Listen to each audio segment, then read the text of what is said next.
SaveWithConrad.com. My name's Daryl. Came from Massachusetts and I moved to Wisconsin. And there's a lot of people that might be asking, why go with Conrad? Why go with Supreme Lending? And let me tell you something, brother. I think about the credentials, the tag team partner that I'd be working with. First of all, we got the podfather himself, Conrad. How can you go wrong with that? And then also go on to SaveWithEric.com, which, you know, who else could have kicked Vince's ass for 83 consecutive weeks? You can't beat that duo right there. But they did bring a secret weapon, and I didn't realize this because this was not advertised. I worked closely with Larry the Axe Thompson. And let me tell you, with all the stress with moving across the country with a large family that I have, it was reassuring to know that I had the enforcer at my back, handling questions from the other side of sellers, the other side with trying to find the right prices. He took care of all that. All I had to do was keep my eye on the prize and make it there to Wisconsin. They were absolutely fantastic. They checked in on me, especially Francis, very patient with me. I don't go through this process all the time, so I trusted the experts. I was able to call them. They called me if they had questions, and it felt like it was a personal arrangement. There was even a point in which, from the seller side, they wanted something else that wasn't part of the norm. Francis straight up told me, hey, we're loyal to you. We'll do whatever you want to do, and we'll make sure that you guys are taken care of. They came through. I made it to the dream. I'm the champion of my own destiny here. They were able to help pave the way for me and my family. I couldn't be more happy with the results. I went from having less than an acre to now 20 acres worth of land. They made that dream a reality. I'm Daryl, and I'm living in Friendship, Wisconsin, in my dream home, thanks to SaveWithConrad.com. NMLS number 2129, Equal Housing Lender. SaveWithConrad.com.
Hey, it's Conrad the Mortgage Guy, and you're listening to What Happened When?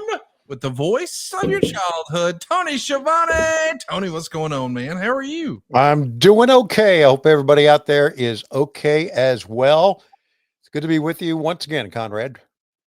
Man, we are excited to be with you here. We hope that you guys have already hit the subscribe button and turned on the notification bell at WHWMonday.com. I realize for a long time we have been a second screen experience, but man, we're having a lot of fun watching wrestling together right here on YouTube. Are we not? We're really enjoying this and enjoying basically things I've never seen before. So that's what makes it so cool, because it was here on this podcast that I became interested in pro wrestling again after 18 years off. So there you go. It's great.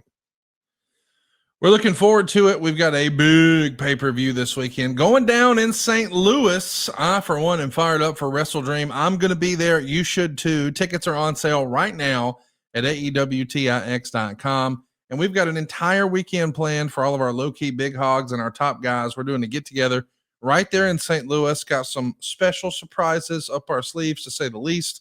I'm fired up for this one, though, Tony, because for the first time in a while, Samoa Joe's getting a title shot. And Samoa Joe has proven time and time again, he's the real deal. He's the genuine article. He has an aura about him that you just know at any given time, he can kick somebody's ass. And I think he might this weekend, Tony. He's got the ability to. I don't think there's any question about that. It has the mindset. And there's a lot about Samoa Joe that you probably don't know. And let me clue you in on this, that he is one of the most professional guys I've ever worked with backstage, ever. Wow. And when you tell Joe, hey, Joe, we got the pre-tape for you to do. He goes, okay. Gets his trios belt, or back when he had the world title belt, got that. And we'll follow you and go do the pre-tape immediately. Doesn't say, well, I got to call my match, or I've got to go to catering, or I got to go to see the doc immediately. He's just such a pro. And it's been absolute honor to be able to work with him. And the only thing I knew about Samoa Joe before I met Samoa Joe was the Scott Steiner interview. That's all I knew about him. And now being able to work with him, just a tremendous person and a legit athlete. And I got a lot of time for him, really do. He's one of those guys who has the universal respect of his peers too, which I got to be honest, is pretty rare in wrestling, but he's got it, doesn't he? Right. Yes, he does. Everybody respects Samoa Joe. Everybody watches his matches, likes to learn from what he can do. And he's just wonderful. Yeah. He's got the respect of everyone backstage. And I really think that not only is everybody in AEW backstage, but probably anybody that ever worked with him, in TNA before, I guess, and I guess Ring of Honor and I guess WWE as well. He has a tremendous amount of respect. So I love Hangman Adam Page. I really do. I think he's a great champion. He's a good guy. And, but I don't think anybody would be upset if Samoa Joe won. I think they would think the world title would be in good hands if he won. Now, had that been MJF, everyone would go, oh God, not him, but Samoa Joe, right? Because everybody hates MJF, as we know. He's a terrible person, and Samoa Joe is not. Just complete opposite sides of the spectrum here, We're talking about Samoa Joe in advance of his big title shot, because this weekend he gets that big title shot. And I thought, what a better way to get everybody warmed up for Samoa Joe in the main event than watching some select matches from Samoa Joe, the missing matches. This is brought to you by our friends over at Ultimate Classic Wrestling Network, or as I like to call it, classicwrestling.net. I want you to go right now and check out what they've got going on. You can watch these matches and a whole bunch of other nostalgia that we've been celebrating the last several weeks here on What Happened When, on your Roku device, on your Fire TV, on Apple TV, on your Android device. You can watch this on the big screen. It's really easy. And how about this? We're going to hook you up with a great deal too. Use the promo code Conrad30 and you'll save 30% off when you sign up at classicwrestling.net. That's classicwrestling.net. And we've got some incredible matches today. You're going to see Samoa Joe versus Christopher Daniels from 2004. Very cool. And I would argue that was maybe my peak Ring of Honor fandom. Okay. Later in 04, from November of 04, we'll see Samoa Joe versus Chris Hero, another one of your coworkers. How about Samoa Joe versus Bryan Danielson? So it's going to be an AEW love fest today, but we're talking pre-AEW Samoa Joe. This is going to be a lot of fun. You've never seen any of these matches, right?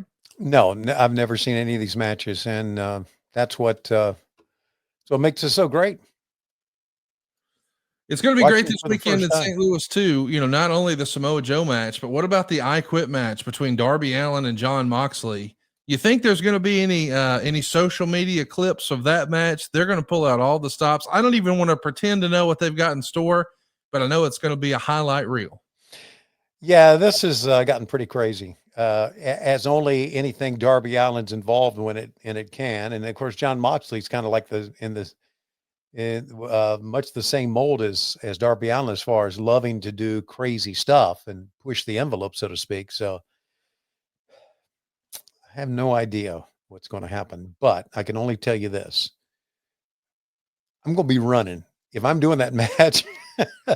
I'm gonna have a roller skates on because I'm sure that's going to come over near the announce table. So we'll just have to wait and see. Another match I'm looking forward to, and I know that I'm not the only one, is Kyle Fletcher defending the TNT title against Mark Briscoe. I've said it a dozen times here on the show. I think Mark Briscoe is maybe my favorite television wrestler. I'm pulling for him. I'm pulling for him every time, but I would love to see him with the TNT championship. Yeah, I think Mark Briscoe has been, I think many people would say, the real blue collar champion. The cool thing about Mark Briscoe is what you see in the ring is what you get backstage. Just a funny, lovable, down to earth fight machine, man. It's hard to say lovable fight machine all in the same sentence, but with Mark Briscoe, you kind of say that. Everybody's pulling for him. Everybody is pulling for Mark Briscoe. I can't wait to see the tag match too. The AEW tag team titles are going to be on the line with Brodito, that's Bandito and Brody King, defending their titles against Okada and Takeshita. Now, what's really fascinating here is, as we're recording this on a Monday night, we all woke up this morning and found out that Takeshita just won the New Japan World title. He's the brand new IWGP champion. Wow. And I think myself and a lot of other people watching or listening to this really associate Okada with that title, for better or worse. So that's going to be an interesting dynamic, that Takeshita is going to come into this show wearing a belt that most people think is technically synonymous with Okada. But if you're wondering, hey, who is the last person to hold a singles victory over Takeshita? Well, it's Bandito. They absolutely stole the show over All In Weekend in Texas. It was the Ring of Honor Super Card of Honor, one of the finest Ring of Honor main events, perhaps the match of the year candidate. And he's on the other side of the ring. I don't know what to expect, except this match is going to exceed all expectations. I can feel it in my bones, Tony.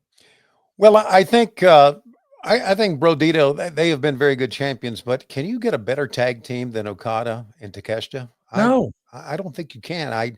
Takeshita, of course, he won the G1 Climax, and that gave him that IWGP World Heavyweight Championship title shot, which he won. But I just think they are just, if there's anything like a super tag team or a super group in AEW, it's Takeshita and Okada. So it'll be hard to feel that Brodito can win this match. I really don't. And I like Brody, love Brody and Bandito, but and Bandito, of course, hurt his shoulder recently at Arena Mexico. So I just think that we're going to see new World Tag Team Champions. It's my feeling. I absolutely love the tag team of Bandito and Brody King. I don't know why, that I know it feels like an odd couple, but it's just, it works for me. They're probably my favorite. I hate this word, but mismatched tag team going right now. Like, I don't think I would have put them together, but now that I've seen them together, I fucking love it. I can't wait for this weekend. I can't wait for Top Guy Weekend. I want to give some love to all of our top guys who are hanging out with us tonight. You can be a part of our live studio audience. Just go check us out at patreon.com/WHW Monday. Bad Money Slim has been doing a great job for us on social media, cutting up some fun clips and videos. Have you had a chance to see any of those, Tony? I have not. I don't watch social media at all. I'm sorry. Even our shit? No, nothing. Okay. Well, but take my word for it. Bad Money Slim did a good job. How about saying thank you, Bad Money Slim? Thank you, Bad Money Slim. I'm sure my daughter has seen it since she does all my social media, but I know you're the man. Thank you, Bad Money Slim.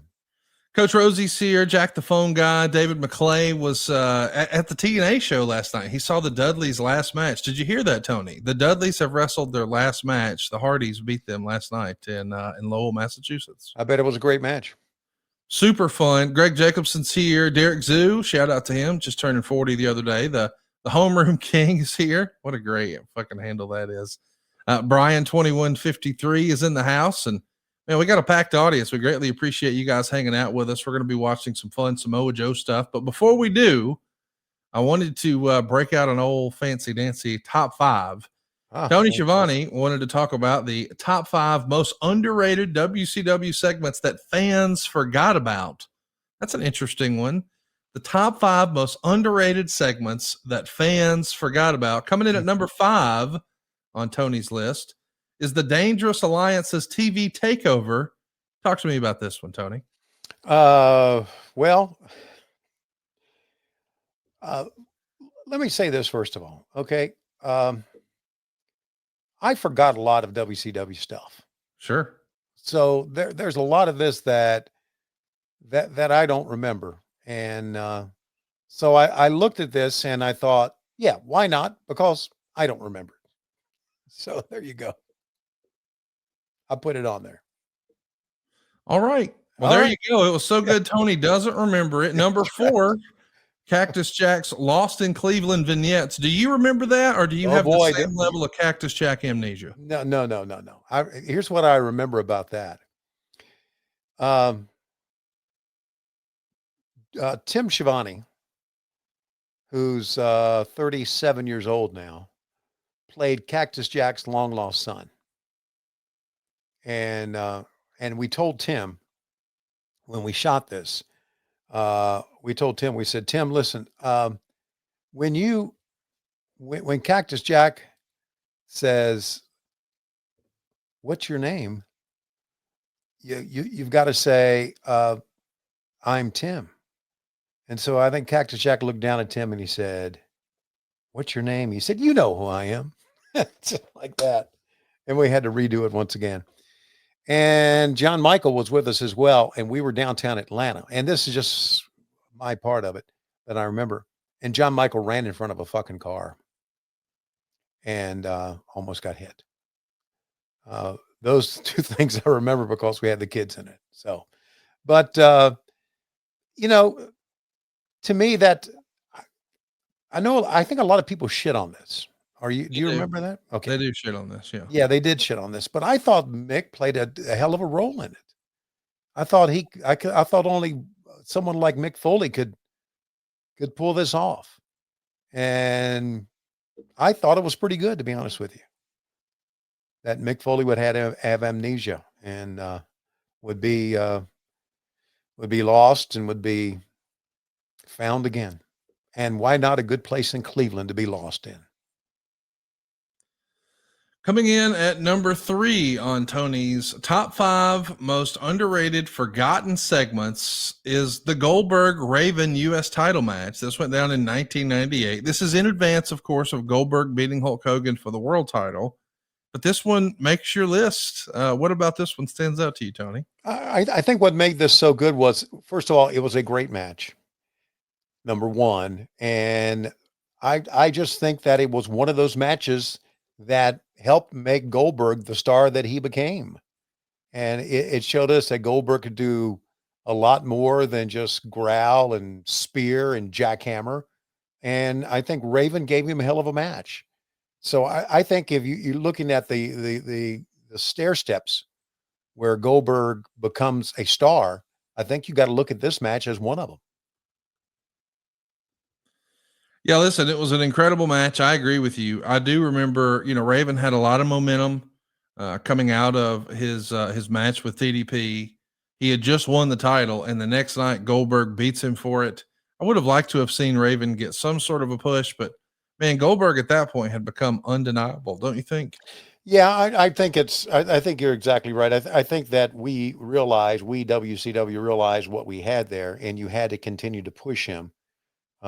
And even you go back, and I don't want to cast any shadows or bad words towards Vince Russo, because Vince Russo and I are still friends, and even though I haven't talked to Vince in years, I still have a warm spot in my heart for him because of how he depended on me. But the taser and him losing and him becoming the heel just kind of, to me, took away the momentum that he had as Bill Goldberg. But this was the rise of the momentum of Bill Goldberg. And I think it shows just how great of a wrestler Raven is. There's a certain thing about wrestling that fans sometimes forget. And that is, to be a great wrestler, you don't have to be able to do these great spots. You just have to make your opponent look great. And that's one of the things Ric Flair always did. And that's one of the things, if you think about some of the Shawn Michaels matches, he made his opponents look great because he knew how to sell. He knew how to do things. And Raven was in that group. So kudos to Raven for helping that match. Boy, it was 1998. Holy shit. We're getting old, bud. We're getting old. Woo. Not kidding. Number 2 on Tony's top 5 list of the best forgotten moments in WCW, Brian Pillman's loose cannon interview. Talk to me about this one. Well, there was a point to where these interviews were being done that we really weren't sure if Brian had snapped or not. To the point to where Heenan was scared to death of him. And of course, it all culminated in what happened in Las Vegas on Clash of the Champions when Brian Pillman goes out of the ring and grabs Bobby Heenan. But we all kind of thought that Brian had snapped, and maybe he was just so good at what he was doing that he fooled all of us, to the point to where, sometimes you're backstage and a guy does something and y'all go, hey, great job, fist bump afterwards. Brian wasn't like that. Brian made it really seem like that he was nuts as much backstage as he did out in the ring. So this was this made us forget Flying Brian with the Cincinnati Bengal trunks, and made us think about Brian Pillman, the loose cannon. Played it perfectly, man. Perfectly. Others tried to do it and they couldn't do it. I mean, I could see through most everything. And to the point to where I still think when Vince Russo came out at Bash of the Beach, was it 99 or whatever? Remember we did that promo on Hulk Hogan? Oh, yeah. Called Hulk Hogan a piece of shit. I still think today it's a work. Sorry, I do. Bash at the Beach 2000, you think was a work just to get Hulk Hogan a payday? Yep. It was just a work. And even Russo called me about it and said, you really think this is a work? I said, absolutely, I do. But Brian Pillman, I didn't think was. And so there you go. Coming in at number 1 on Tony Schiavone's top 5 best underrated, most forgotten WCW moments that fans forgot about. No surprise, Arn Anderson's retirement promo. Not just any spot, my spot. It was so emotional to see Ric Flair just bawling his eyes out right behind him. Right. It felt real because it was real. How does this land in the number 1 spot for you? Because it's Arn Anderson, and because I was there when his career took off, and there when we formed the Horsemen, there when Arn first walked into the backstage area with Crockett's, where we did the local promos with the New York Yankees hat on and met him for the first time. We immediately became friends, and my love and respect for Arn Anderson makes me think this is one of the great moments. I don't know if it's forgotten or not. It may be forgotten by many fans, but if you were a Four Horsemen fan and Arn Anderson fan, I'm sure you remember this. Arn Anderson always was one of the, if not the greatest talker ever. Didn't shout, but when he had to raise his voice, it meant something. And he was funny. He was timely. He was a friend. And it was just a very, very emotional moment for all of us, knowing that was the end of what was a spectacular career that really, if you think about it, probably was just kind of like only 12 years in the making. If you think about 85, and I know he wrestled before that, I get that, but on a national level, from 85 up until 97, 12 years ain't much. No, it's not. So it to me, it signaled a good friend ending his career long before it was due. And we're still close to this day. So that is my number 1 moment by far. Well, there you go. Those are Tony Schiavone's top 5 best forgotten moments. We want to hear from you in the comments. Let us know below. What are some of your forgotten favorite moments in WCW that you don't think anybody talks about anymore? Something everybody's going to be talking about next week is Tony Schiavone's hog meat. Guys, it's time to enter the room dick first. Blue Chew's not just a tablet, it's a cheat code for your crotch. Stronger, harder, longer lasting. Like somebody gave your downstairs a pep talk and a gym membership, Blue Chew is the original brand of chewable tablets for better sex. Sometimes I like to take a Blue Chew to make standing in line a little easier. Gives me something to lean on. Guys, we're not just talking about performance. We're talking about your legacy or your third legacy. Give our group chat something to talk about. Nothing makes you more of a legend than a little Blue Chew. Go discover your options right now at bluechew.com.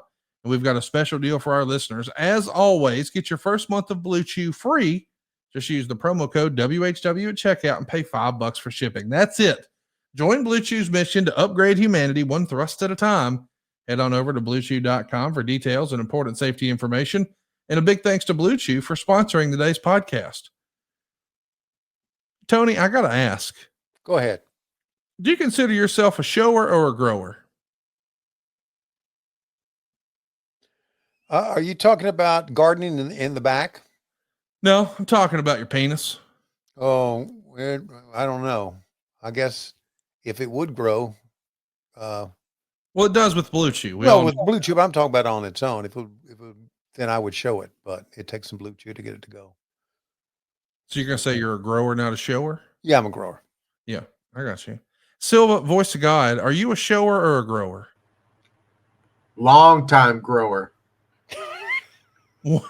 I like how you said long time grower. So does that mean you've been growing for years? I hope I'm still growing. Wait, you think it's going to get bigger past 50? Tony, does it get bigger past 50? I don't think there's any science on that. Is there, Tony? Not around this house. There's none. Yeah, no evidence of that. All righty. Well, with that in mind, we do have a fun little video that we want to show you. Oh, brother. I don't know what this means, but it's something about counting. And Dave Silva's got it queued up for us. So whatever it is, let's just cross our fingers and hope it's good. Here we go. 1, 2, 3, 4, 5, 6, 7, 8, 9, 10. After 10, come 11. Yeah, that's how you count, bitch. Yeah, that's how you count, bitch. Yeah, run it back. 1, 2, 3, 4, 5, 6, 7, 8, 9, 10. After 10, come 11. Yeah, that's how you count, bitch. Yeah, that's how you count, bitch. Run it back. Yeah. So Silva's got that queued up for us because I think he wanted you to recreate that for a countdown for our Samoa Joe watch along. You ready for that? Play it again, Dave, so I can get the 1, 2, 3, 4, 5, 6, 7, 8, 9, 10. After 10, come 11. Yeah, that's how you count, bitch. Yeah, that's how you count, bitch. Yeah, run it back. 1, 2. You got it? Yeah, I got it. All right. Well, listen, we're going to give you a countdown, even though you don't have to go fire anything up. Again, this is Samoa Joe, the missing matches, brought to you by Ultimate Classic Wrestling Network. You can get this and a whole lot more over at classicwrestling.net. Just use the promo code Conrad30. It's going to save you 30% off when you sign up at classicwrestling.net. Let's watch some great Samoa Joe. We'll start it off with him and Christopher Daniels. You got that countdown ready? 1, 2, 3, 4, 5, 6, 7. After 8, 9, 10. After 10, come 11. That's how you count, bitch. That's how you count, bitch. 1, 2, 3, 4, 5, 6, 7, 8, 9, 10. After 10, come 11. That's how you count, bitch. That's how you count, bitch. Play. So We've got Samoa Joe, the Ring of Honor champion, in a non-title match, taking on the fallen angel Christopher Daniels, one of our feature matches here at IWC Boiling Point. My name is Jeff Gorman, along with Joe Dombrowski and Kingdom James. Joe Dombrowski. And even though the title is not on the line, this match will be under Ring of Honor rules. That is the Code of Honor. You saw the pre-match handshake that did not take place because Chris Daniels, as the leader of the Prophecy, is against the Code of Honor and does not shake hands. Also, So here we go. Christopher Daniels from 21 years ago. We know Mr. Daniels recently had his last match earlier this year. It was really, really special to see him bring a close to his incredible career. I think it's one of those deals where, you know, timing's everything. And if he would have come along a few years later, don't you think he would have been an even bigger star than he already was, Tony? Yeah, there's no question. All the kids, say kids, but all the wrestlers who wrestled on the independent circuit and wrestled in TNA look at Christopher Daniels as one of the greats. Oh yeah. I mean, they all just like, wow, and of course, on a national level, I know he wrestled in WCW. He got hurt. I told him, I said, I've got to see that match.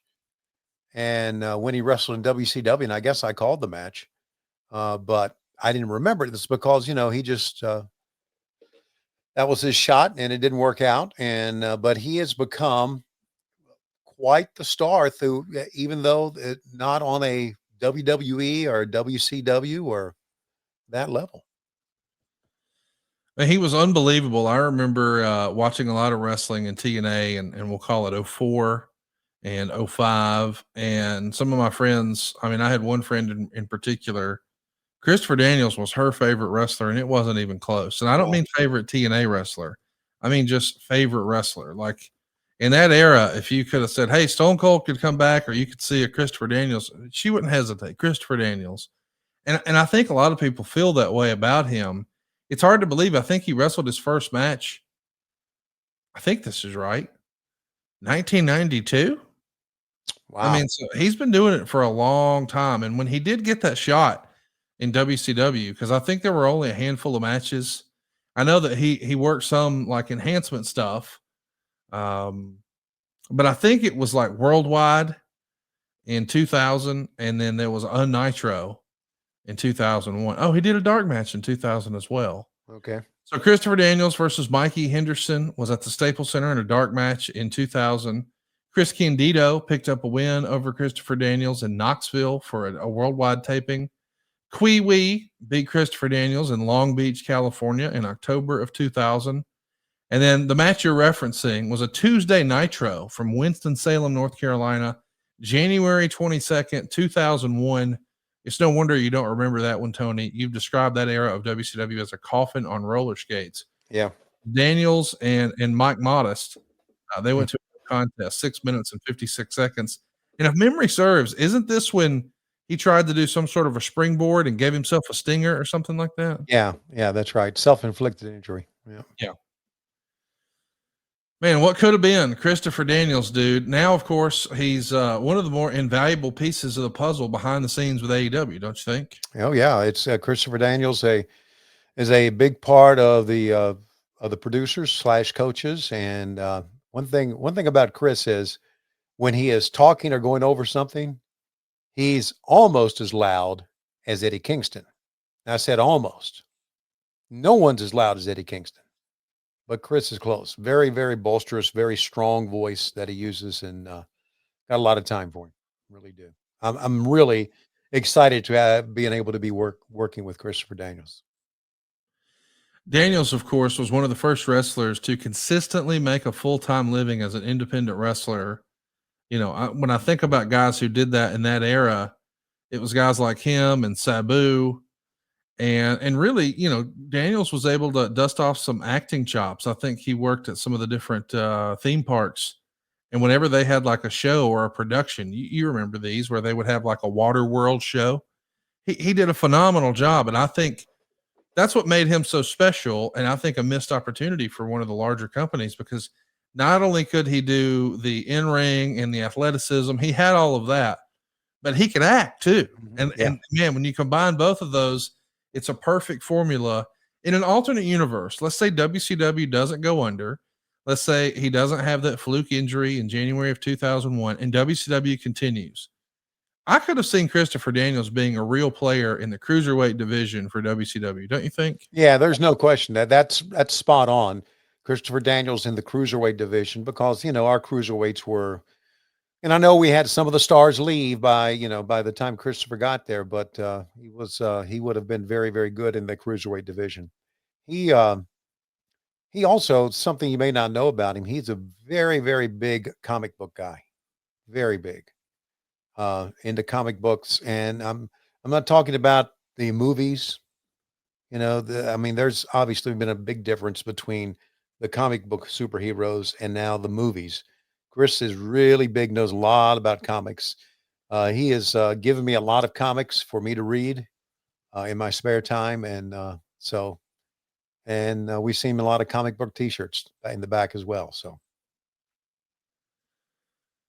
We're watching a pretty fun match here. I hope you'll join us over at WHWMonday.com. And what's interesting about this is you can see a direct line between what was happening back then and what's happening now. I'm saying this new style, the evolution of the style of wrestling was changing from a more WWF, WCW.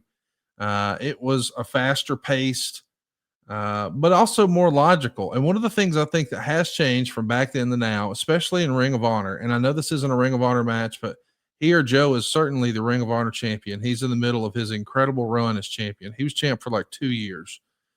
But I'm saying all that to say there's more mat wrestling here, Tony, than what you would see today. Now you would see more fast-paced action, maybe some things off the ropes, off the top turnbuckle, things like that. I like this. I mean, how about just the wrist lock and then Joe headbutting the wrist? This is great stuff, man. Like it feels kind of old school, yeah, but updated, if that makes sense. Well, I've never seen anybody headbutt a wrist. To be honest with you, they should do it this weekend. It was badass. Yes, it was badass. And that's one thing about Joe. You know, everything he does is authentic. Even mat wrestling, because he's so good at it. And obviously Christopher Daniels is too. Both of them are so good at it. They make you want to watch it. They make it a good story. But again, you know, I mean, obviously I was talking to a friend of mine this weekend from New York City who I had lost touch with. I did a search online, found him, found where he worked, who I thought it was, and I emailed their email address, and he got back in touch with me. It was the same guy, and he said, I haven't watched wrestling since WCW days, and I was telling him about AEW, and he said, yeah, I'm going to watch it. And he said, I went to this one match, was wild and crazy. It was in the 90s, and they did crazy stuff. And I said, it was probably ECW. And I said, the wrestling that ECW did back in the day kind of lives on today more than what we're seeing right now. Yes, I agree. Yeah. And so he said, yeah, that was it. ECW. He said, I took my wife and she was they're killing each other. They're bleeding. And I said, well, you know, it's one of those things where you got to really want it and love it.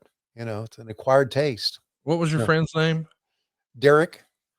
Derek, if you're listening and you don't want to see blood, when it gets to Jon Moxley's match, maybe go watch 60 Minutes.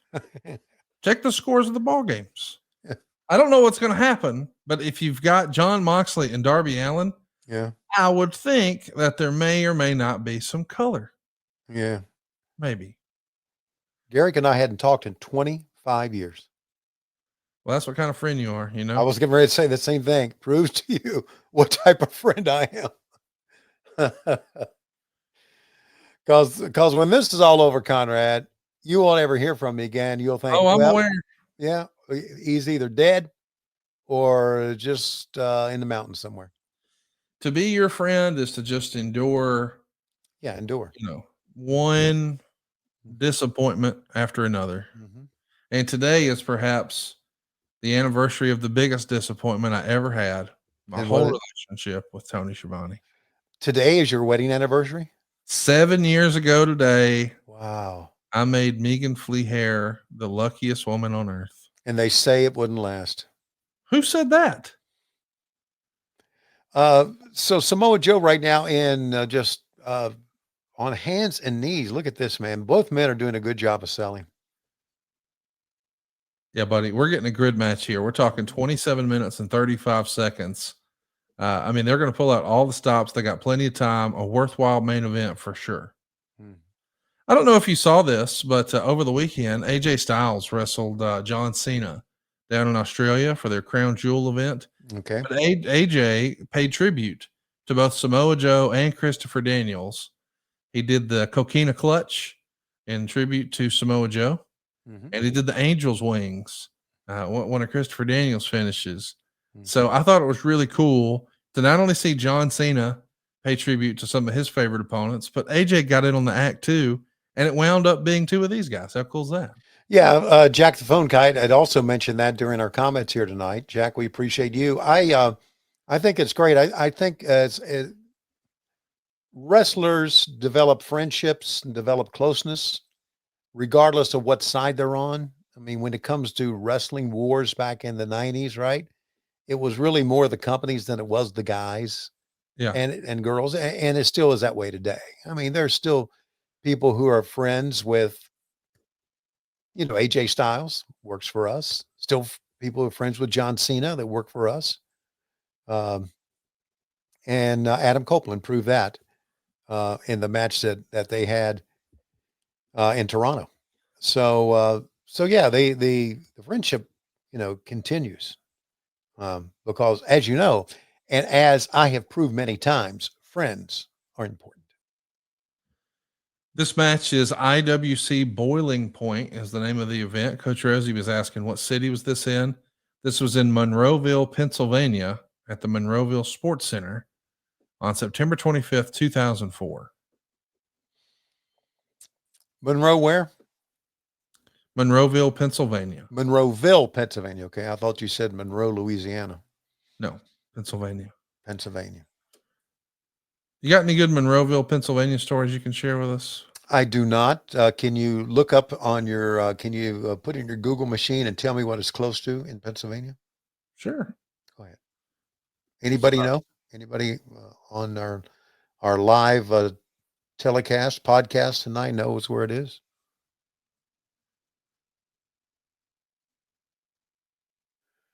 Dun, dun, dun, dun, dun, dun. But It's just east of Pittsburgh. yeah, okay. Yeah, so I kind of so that's like central Pennsylvania. So it's 10 miles east of Pittsburgh, population 27,966. okay.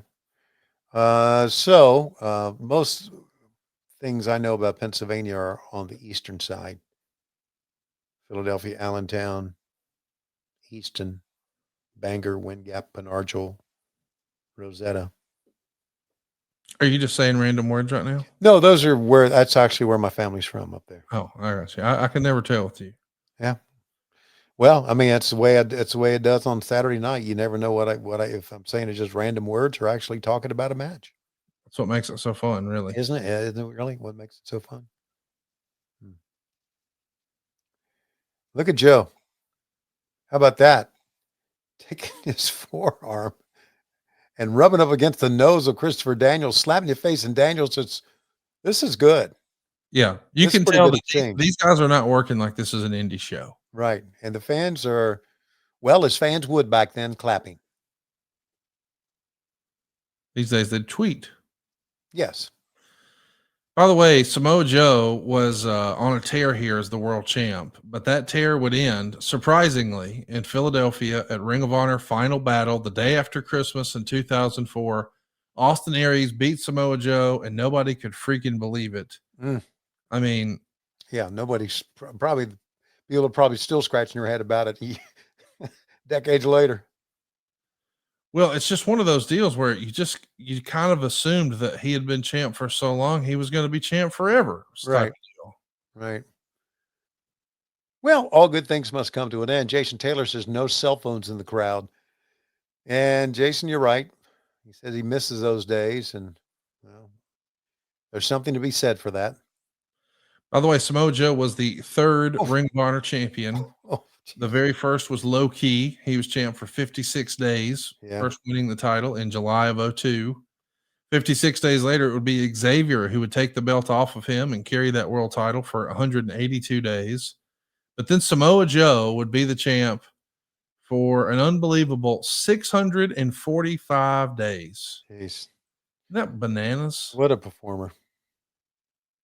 This is some great selling. Okay. Samoa Joe with a couple of offensive moves.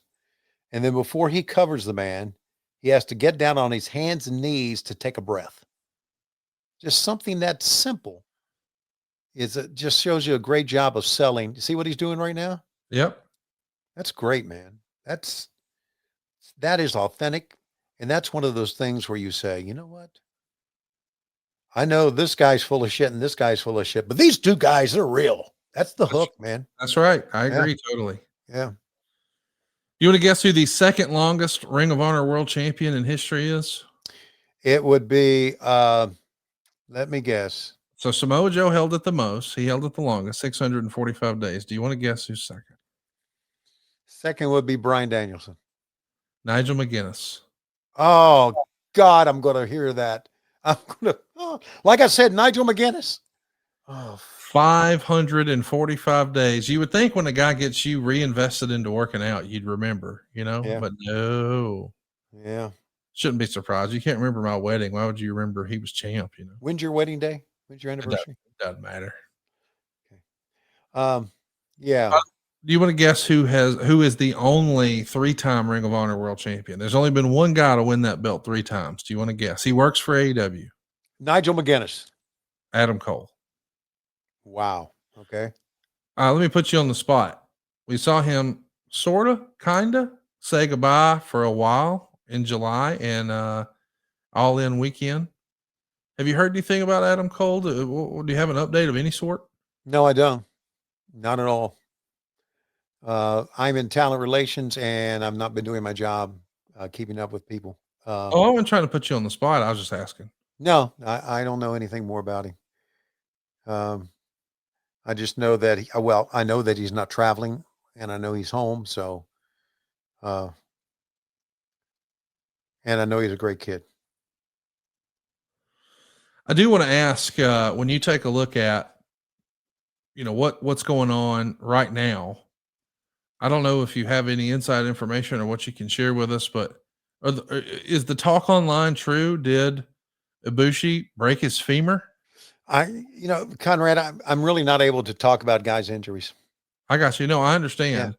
I just saw the note that Ibushi posted from Tony Khan and the nice flowers that he sent. And I know we're all pulling for him, but to hear femur, it's one of those deals where you're like, God damn, I don't remember the last time we heard about a broken femur in wrestling. I hope he's okay. Yeah. It was obviously a nasty spill and that he, sure. He fell, right? I mean, he didn't.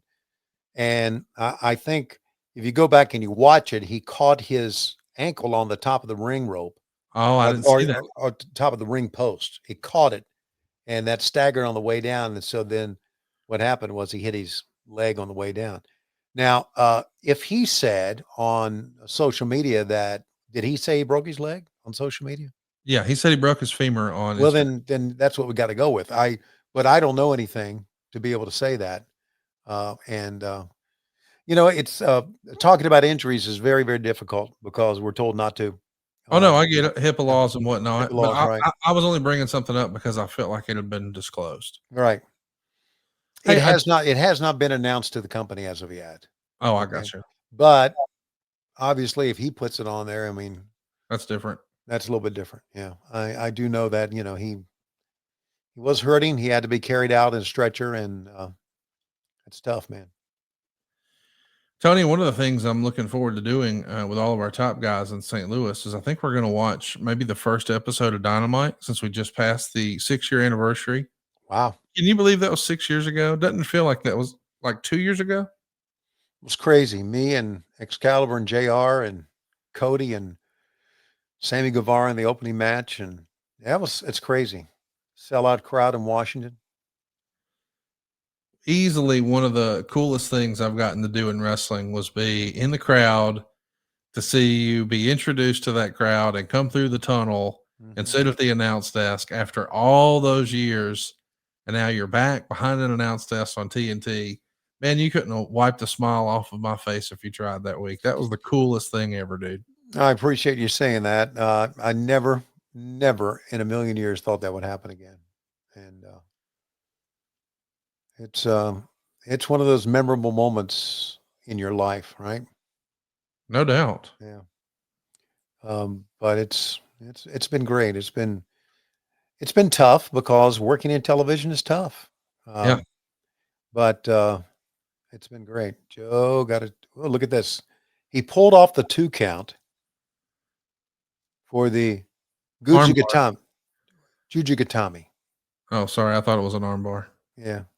It's called and there you see Christopher Daniels trying to keep the hands clasped. No, he didn't get it. Now he's got it. Oh, Foot on the rope. How about that?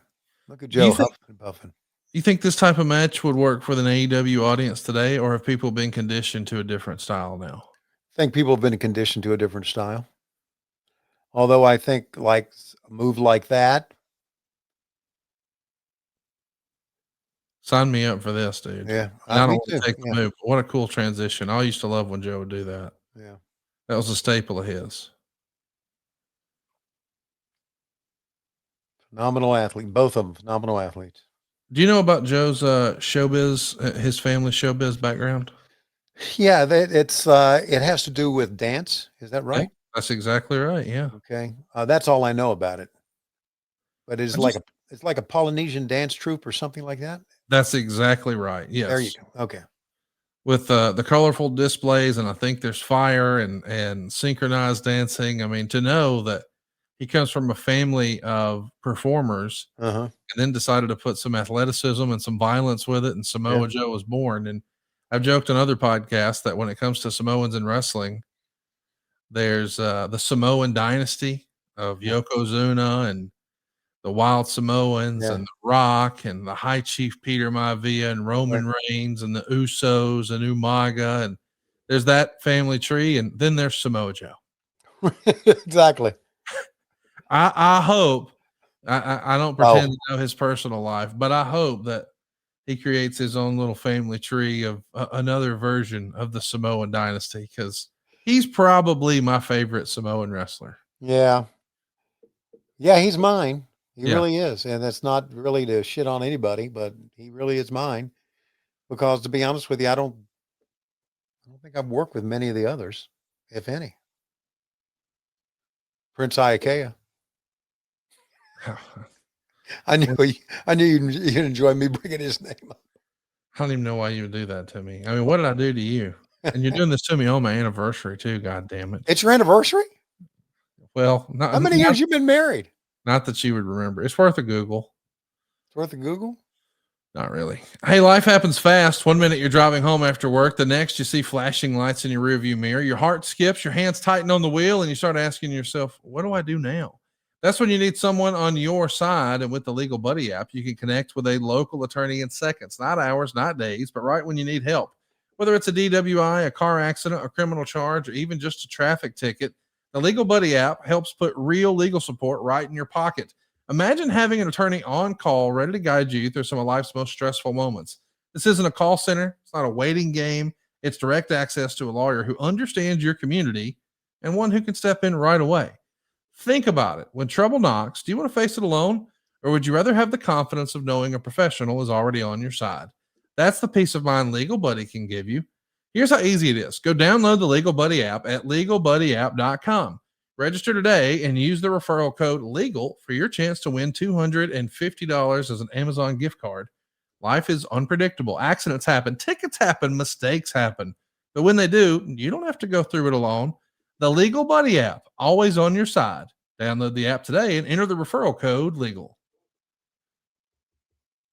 And this match, friends, is still going on. And they have not slowed down at all. Joe trying to fight his way off. Look at this. He's going for the muscle buster up top, I think.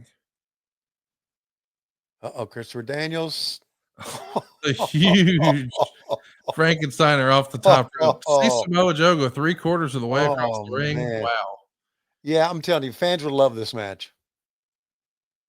Watch it with us. WHWMonday.com is where you can watch along with us. Even got a guy at ringside stand up on that. Oh, he's trying to go for his finish. Joe's not having it. He's got the choke locked in. Let's take a listen. But a good sit out by Daniels into a victory roll. No, only two. Both men up, and there's the Enziguri rocking Samoa Joe. Right in the ear, but Joe only down to a knee. He's in considerable pain, but he wasn't even taken all the way down. 2 minutes remaining. Amazing the punishment that Joe can dish out and the punishment he can take. And Daniels has got to put something together here in the last 2 minutes. It's a 2-minute warning. Well, Joe has got to shake off that shock to his equilibrium if he wants to come back. Daniels is up. Here we go. Angel Wings again. No. Joe backdrops him out of it. Oh, Daniels caught him with the knee. Time's running out, guys. You don't have to tell us. You got to tell the two of them. Daniels has suffered so much here. He's trying to put together a final flurry. Daniels up. Snapmare takes him over. Setting up for the last rights. Here we go. No. Joe countered that too. 1 minute remaining. Sleeper again by Samoa Joe. It's just a matter of can Daniels survive the 60 seconds. Is this a mistake by Samoa Joe? Using a wear down maneuver, using a submission maneuver. Now he's grapevining the body. Here we go. He doesn't need to pin Daniels to remain unbeaten, just needs to keep him being pinned. Daniels can't get out here. I don't think he can make the ropes. Please don't tap. He's got a grapevine around that midsection, almost like a rear naked choke. Daniels, he can't have 30 seconds. Daniels trying to hang on here.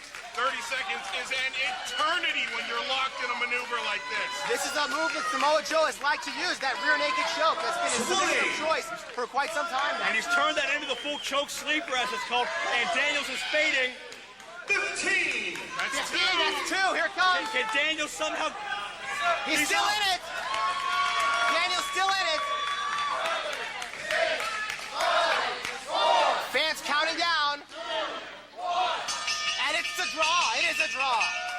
So, Tony, what do you think of that? What do you think of the countdown and the fans going along with it? The announcement of how long is left. That's old school. I like it. That is old school, and there's a moment where, as a wrestling fan, even for us watching me for the first time, thinking, what's going to happen?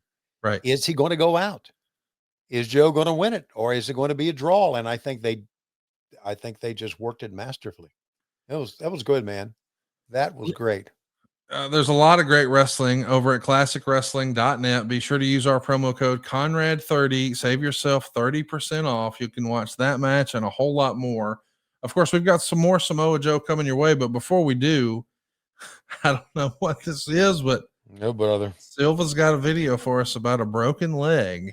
I don't know what this is. I don't know if Samoa Joe's involved, but let's just cross our fingers and hope for the best. Here we go. Silva's little secret surprise. A few moments later.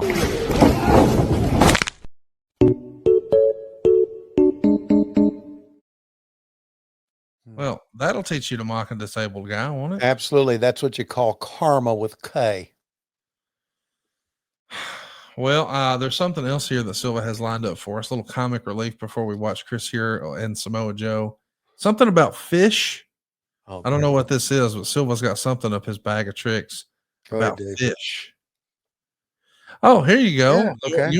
This is right off of a Facebook Marketplace. Tell us what they've got to offer here, Tony. Fresh fish assholes from the Gulf of America. 2 for $5 or $3 each. Sorry, no samples. Good. You ever have fish assholes, Tony? I may have and not known it. Now, do they need to be fresh? Because I'll be honest, when I see them canned like this, I am curious. Are they fresh? I don't think they are. What is the shelf life of fish assholes? It would probably be something on the lower end of sardines, so to speak. Well, that's kind of your jam, isn't it? What, sardines? Yeah. Love sardines growing up. Sardines, pork and beans cold in a can. Just all kinds of Ham, potted meat. Yeah. Potted meat, deviled ham, Underwood deviled ham. Do you want me to get you some of these fish assholes just to try? No, it's okay. I've eaten enough probably in my life. Well, I think we may have one other offering from Facebook Marketplace. I could be guessing. I don't know, but he's got one other and I don't want to spoil it. You want to tell us what this is here? Okay. It's a semen tank. Now, what is it exactly? It's, when guys go out on the sea, they're called sailors or seamen. All right. And that must be the tank they use to help them breathe when they go underwater. But it's got wheels on the bottom. Is that just to roll around the ocean floor? No, it's to roll around on the deck of the ship before you push it over. Don't you think that would sink? Don't think so. I think they are a The buoyant. semen floats, you think? Yeah, I think it's very buoyant. Now, what is the splatter all over the top of the can here? Top of the can, it may be the salt from the ocean dries. So when it dries, it looks like that. Yeah, of course, salt. Come on, you've seen salt water dry on the deck of a boat. Okay, you ain't got to get hot. Why do you think it's $550? Or does that feel like a deal for this amount of semen? Well, I don't know. I'm not the seaman who used it. But I would think there are guys in the Navy that would really love that. Do you know anybody in the Navy? I know some retired Navy guys. I don't know exactly what's going on, but Bad Money Slim says that the 34 HC at the bottom may mean 34 hot chicks. Do you think they could fit 31 women in that container? That feels awfully small for 34. That doesn't mean, I don't think that means. I don't think it does either. Yeah. All right, coming up next, we've got a fun match with Samoa Joe, once again defending his Ring of Honor World title. This time, once again, it will be for the IWC. This one went down November 13th, 2004. It's Samoa Joe and Chris Hero. Here we go. Samoa Joe has really brought a lot of shine to that ROH title. And there have been only 3 guys to ever hold the title. It was just Loki and Xavier before him. That's right. No one has done more to increase the championship value of the belt they hold, quite like Samoa Joe. As Ring of Honor has grown and its namesake has grown, as has Samoa Joe's reputation. They're skyrocketing together. Here we go. 2 guys have had an incredible Tony, year. this is at the YMCA in Wilmerding, Pennsylvania. Wilmerding? Did you say Wilmerding? That's the name of the town, bud. Wilmerding. Hey, Wilmer, show me your ding. You want to guess how many people, as of the consensus 5 years ago, you want to guess how many folks live in Wilmerding? 2,100. Man, you're so close. Really? 1719. Oh, God. I don't know what you're going to ask. Where is it in Pennsylvania? I ain't got Google over here in Marietta.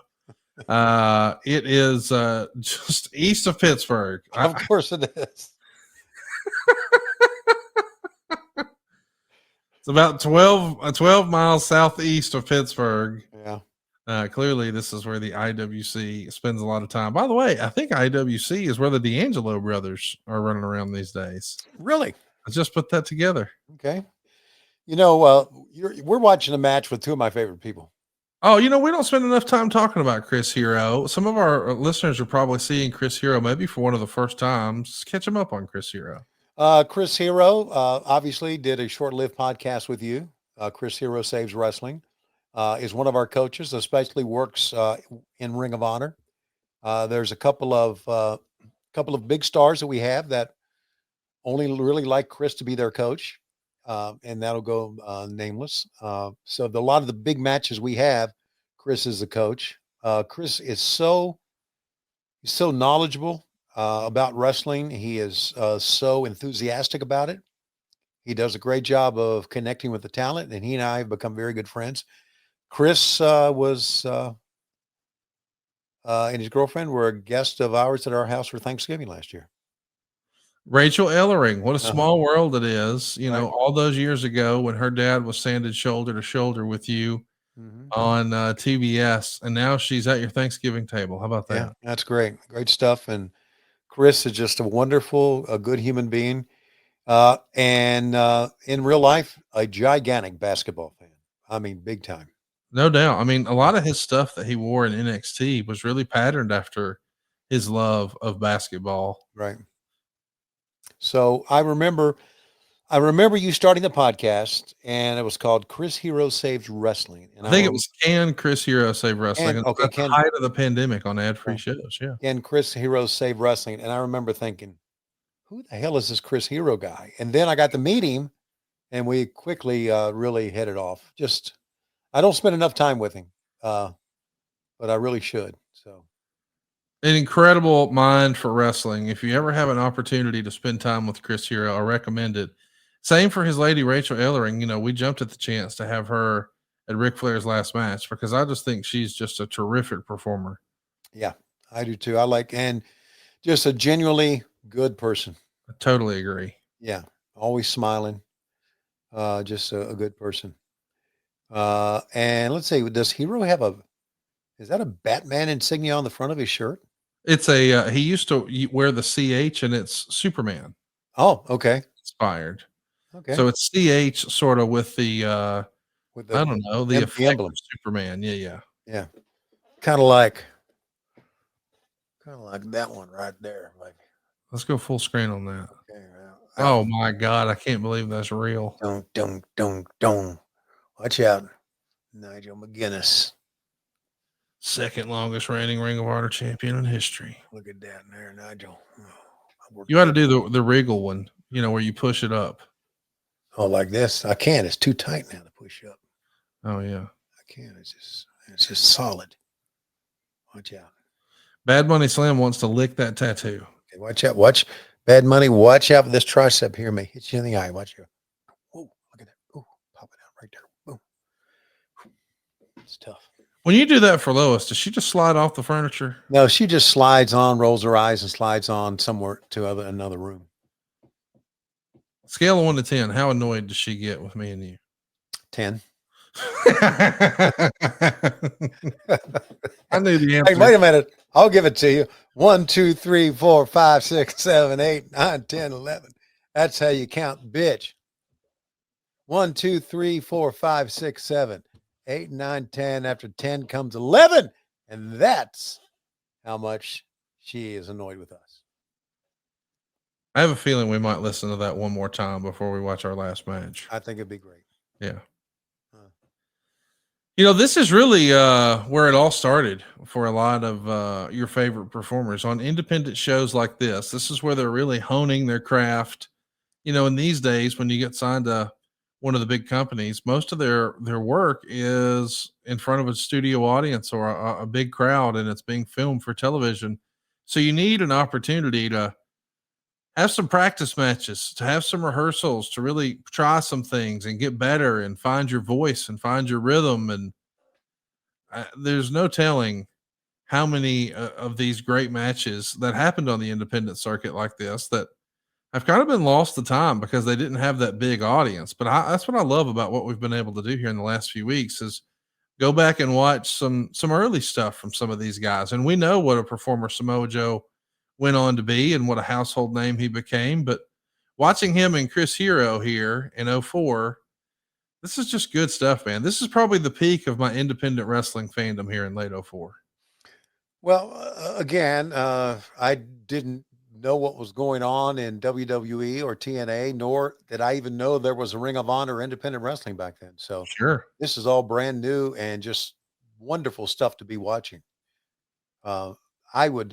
To be honest with you, I would rather watch this now than I would, a lot of people in wrestling backstage, they know what happens at WWE, and the WWE people know what happens on our show. The wrestlers do because they know each other and they keep up with this stuff. I have no interest in watching WWE or NXT current stuff. And that's not to say anything bad about what they're doing. I just have no interest in it because I want us to cut our own path and not try to be anything like them. That's right. So, but I do have an interest in watching old independent wrestling and old ECW and even old WWE back in the day or old NXT. We watched, of course, one of the matches we watched was to me, the greatest women's match I'd ever seen with Sasha Banks and Bayley. And I like watching that because those are guys and girls that, I now know back in the day. So, but the current stuff, I'll just watch our stuff and not let anything they do in the WWE influence how I call a match or what I do. So John Hamilton is here. What's he going to do about it? Yeah, John, you, by the way, you got something on the way to you, UPS, sent out today. So there you go. Did you send him a bag of dog hair? Bag of donuts. Yeah. Do I know Bailey? I don't know Bailey. Don't know Bailey at all. I don't know that he means like Bailey from WWE. Maybe that's somebody else because Bailey from WWE is Bayley. Maybe Bailey is someone's last name. Okay. The way he spelled it. Okay, never know. Meanwhile, back in the ring, Samoa Joe just taking the point of his elbow down on the head of Chris Hero. Look at that. I like the mat wrestling, man. You could tell this was kind of in vogue in 04, and I dig it. Yeah, I do too. I'm going to send Chris a text right now. What year is this from? 2004. Okay. November of 2004, Tony. Okay. Watching you and Samoa Joe from 2004.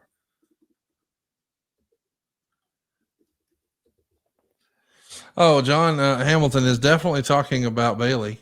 Yeah. The WWE Bailey. And he says, she's been showing those things off lately. Okay.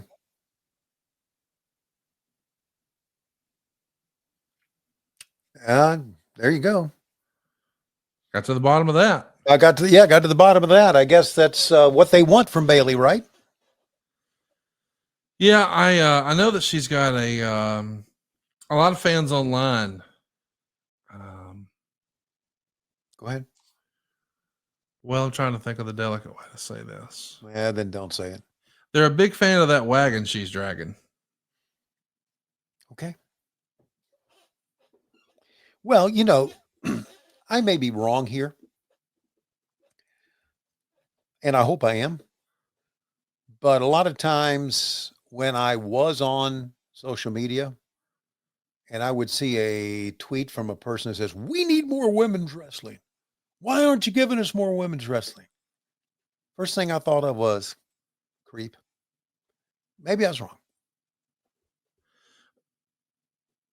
Was it a woman asking for more women's wrestling? No, it was a guy.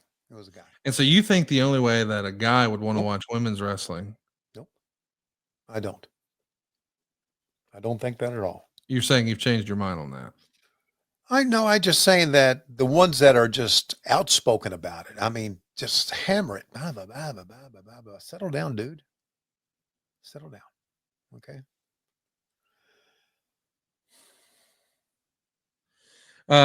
We've been watching it for a few minutes here, and you haven't said anything.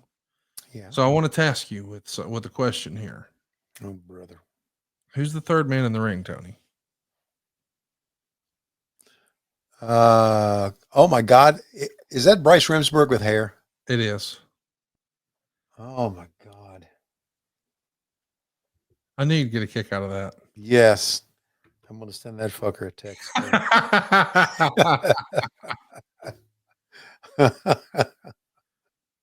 That is so good.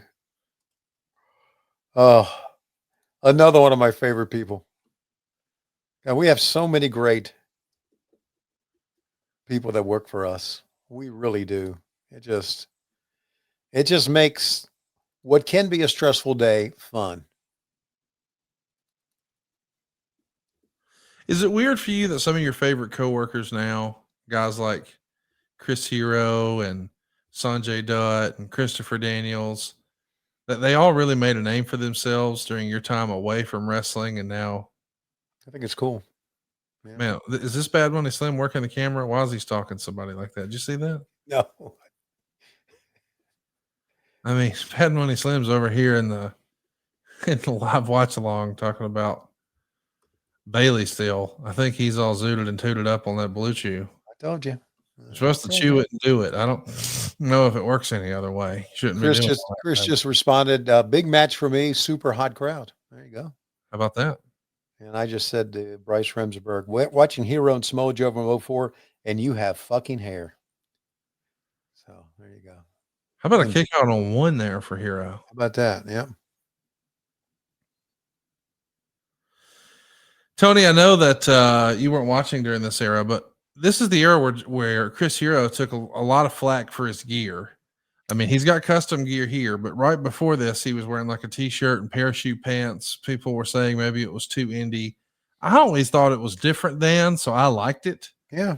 And I do think that when he started to do like the CZW Ring of Honor feud character, he started to do like a parody of like a bad indie wrestler, which with the benefit of hindsight is an awfully big risk, especially when you're as talented as he is. Right.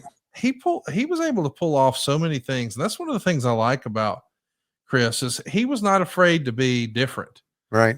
He's trying, look at the cravat there.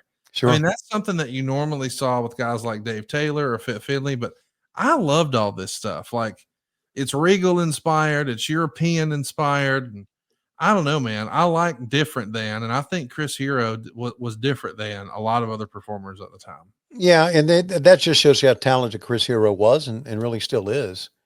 And how much he, loved wrestling and studied it. And so this is this again is a match that has started off like Joe and Christopher Daniels. And now, Hero ducked the enziguri. And now rear chin lock, if you will. Chris is sort of famous within wrestling amongst his colleagues and coworkers as being a guy who took a lot of notes throughout his entire career. He doesn't just collect magazines and footage and study matches and watch matches. He actually writes down and takes notes. Like he studies this and really takes it seriously. I know there's a lot of old school guys who, oh, it's all about the money and the miles, and let's get a six-pack and throw the beer bottles at the road signs. And I'm not saying that Hero didn't ever party. I don't pretend to know, but I'm saying it does feel like he was perhaps the epitome of when you hear people say, oh, he's a student of the game. That's Chris Hero. Right. And it shows in his work and it shows in his coaching now. So that's what I was getting ready to say. Like if that guy's not going to be a good coach, I don't know who will. Right. Just based on how much he studies and cares. I mean, it feels like a lot of times we've heard criticisms of other coaches who were sort of paint by numbers and they tried to get everybody to look the same way and wrestle the same way. And this is what they're looking for. And I feel like Chris is probably able to, I don't know, meet wrestlers where they are, wherever they are in their journey and make them a little better. I don't know. I just feel like his approach to wrestling and life and learning, I think he's probably uniquely positioned to be one of the better coaches long term. I think his influence in wrestling, when it's all said and done, when his career is finished, behind the scenes will far exceed even the great matches we're seeing like right now. Yeah. Yeah, it's well said. I agree with all that you said. And of course, when it's all said and done, Samoa Joe's going to be considered one of the great champions ever. There's no doubt about that. I talked to Jeff Jarrett earlier today, and really? And we talk to him every day. Believe it or not. Do you really talk to him every day? Every day. Okay. Is it before breakfast at the nursing home or after? No, do you know what a big creature of habit he is? Yeah, that's what I've heard. Yeah. Jeff Jarrett does the exact same fucking thing every fucking day. I bet he does. He wakes up at the exact same time. He goes to a meeting at the exact same time. He goes and works out at the exact same time. He goes to the Waffle House at the exact same time. He eats the exact thing. They start making his food when he walks in. He doesn't even have to order. It's been the same thing forever. Like he just has it all the way down to a science. Like I'm doing the same thing every single day. He's done it for at least 8 years. Mm-hmm. And we had a conversation about Samoa Joe today. Yeah. And I said, when you think about the spike years of TNA, who do you think belongs on the Mount Rushmore? Like people always talk about AJ Styles, who had a big weekend, and they talk about Jeff Jarrett, and they talk about Kurt Angle. Mm-hmm. And I think that fourth spot, and I think a lot of fans would agree, should go to Samoa Joe. And Jeff said, no, take me off of it. Put Sting on the list. Mm.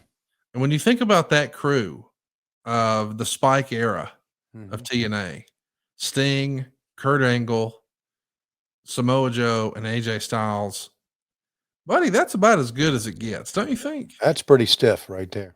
It's unbelievable. Yeah, it is. It just shows you the talent that went through TNA back in that day. What time did you talk to Jeff Jarrett about Samoa Joe?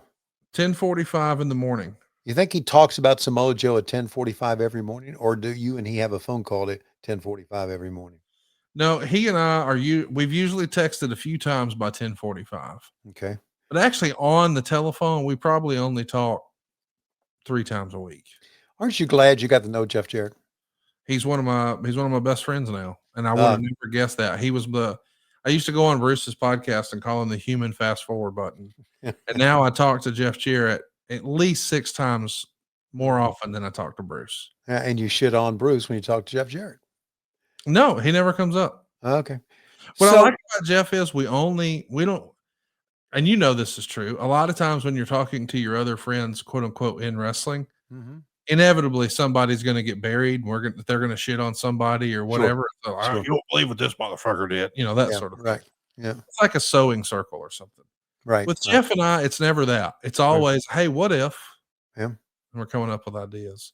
Yeah. John Hamilton wants to know, when is Bruce coming back? Soon.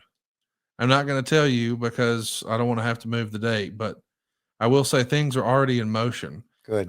John is also wondering, is Double J still with AEW? John, you should watch the product. He sure is. He hosts 0 Hour every single month right before the pay-per-view start, and there's interview segments and so forth, but he hasn't wrestled since the beginning of the year, but he will be wrestling next week in Hendersonville.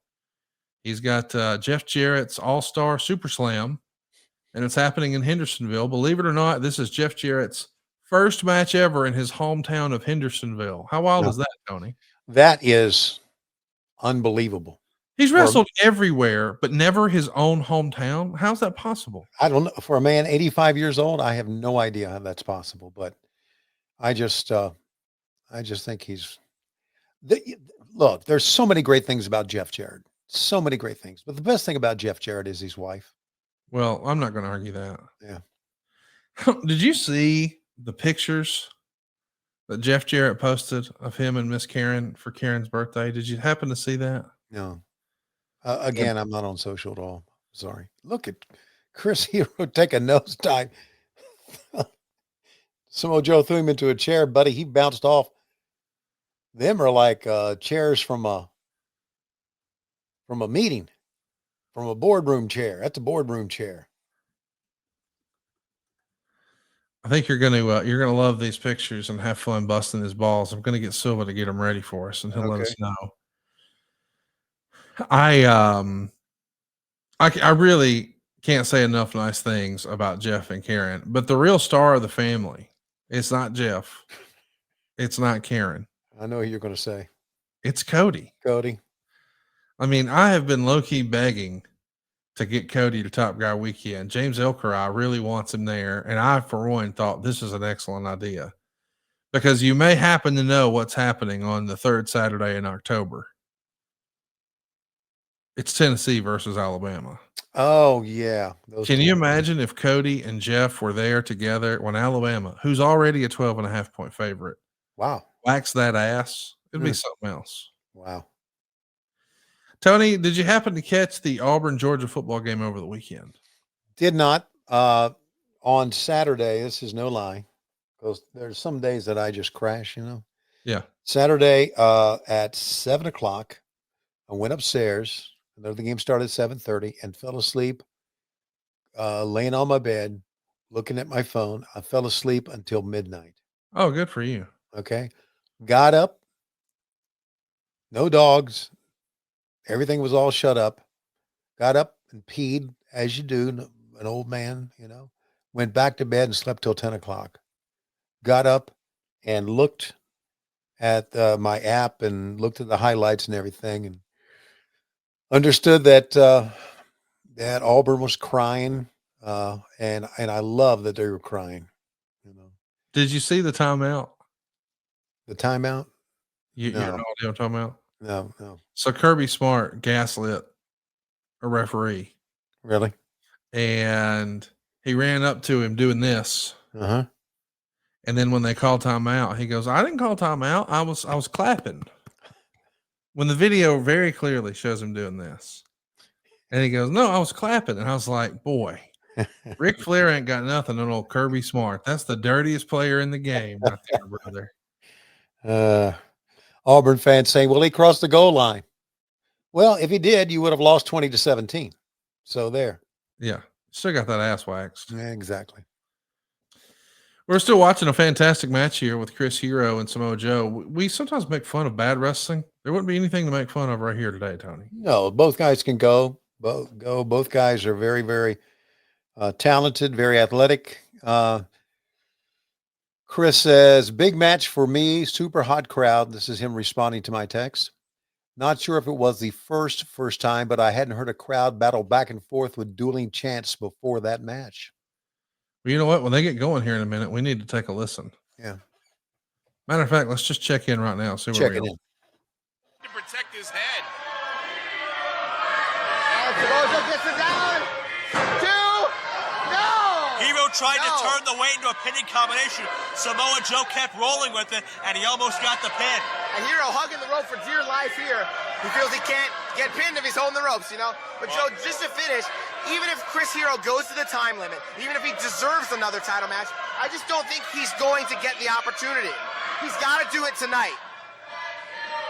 We can kind of tell. Let's face You hear, facts. let's go Hero, let's go Joe. He was exactly right. I love that he remembered this match so well. Yeah. This is his second singles match with Samoa Joe, according to Cage Match. He had wrestled May 29th. Samoa Joe beat him for IWA Mid-South in Highland, Indiana. They were a part of a 6-man tag team in Hammond, Indiana, the next day.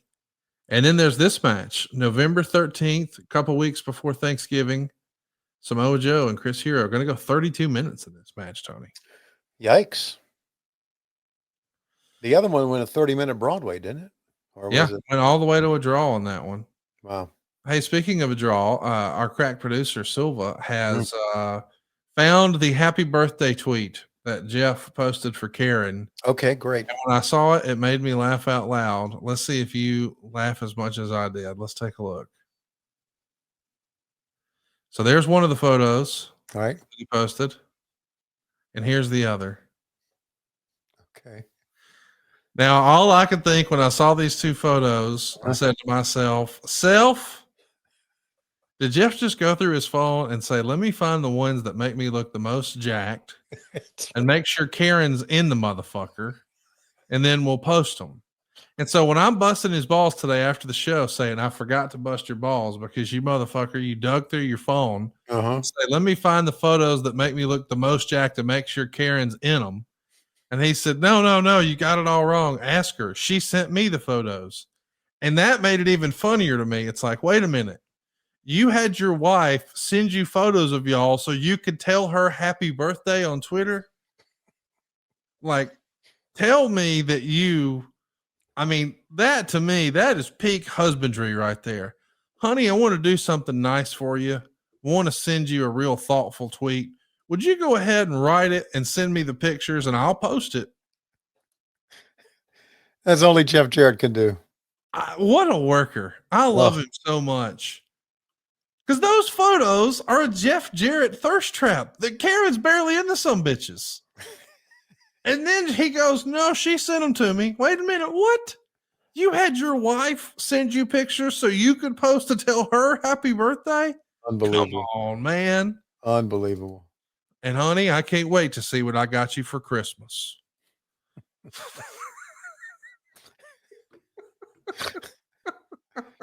Oh, God. What a couple. Well, I'm really what a couple. And by the way, if you're on Friday night in St. Louis, if you're one of the top guys lucky enough to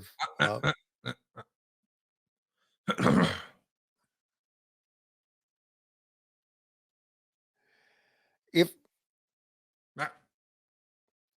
I thought I was telling you, if you're right. And then again, I thought if you were no.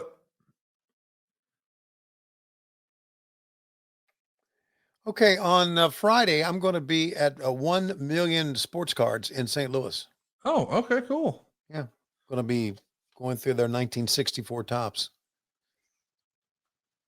It's one of my favorite places to buy cards online, and I'm going to be there, so I thought I'd go into it. See what. Oh yeah, it's 14560 Manchester Road in Manchester, Missouri. Missouri, yeah. 1 million baseball cards. 1 million baseball cards, name of it. That's a pretty cool name. because you got to think there's something there for you if there's a million. You get in town on Thursday night or Friday night? Yes, I'm getting into town. Yes. Because I plan on Thursday during the day to go to in Kansas City. There's the Negro League Museum, baseball museum. Oh, that's cool. Yeah, I'm going to go to see that. That's pretty cool. And there's the 1, 2, 3. How about that? Joe gets the win. And then I'm going to drive across and then get in Thursday night. Well, I am looking forward to it. We're going to have a lot of fun this weekend for Top Guy Weekend in St. Louis. I want to give a little more love to the Ultimate Classic Wrestling Network. Go check them out right now at classicwrestling.net. Use our promo code Conrad30. You'll save 30% off when you sign up at classicwrestling.net. You don't just have to watch it on YouTube with us. You can see their incredible library. We've watched one of Raven's first televised matches. We just watched 2 incredible performances by Samoa Joe, and they've got a whole lot more. The name of this series is called Samoa Joe, The Missing Matches. I'm going to highly recommend that you check out his match with Bryan Danielson from 2006, and it is incredible.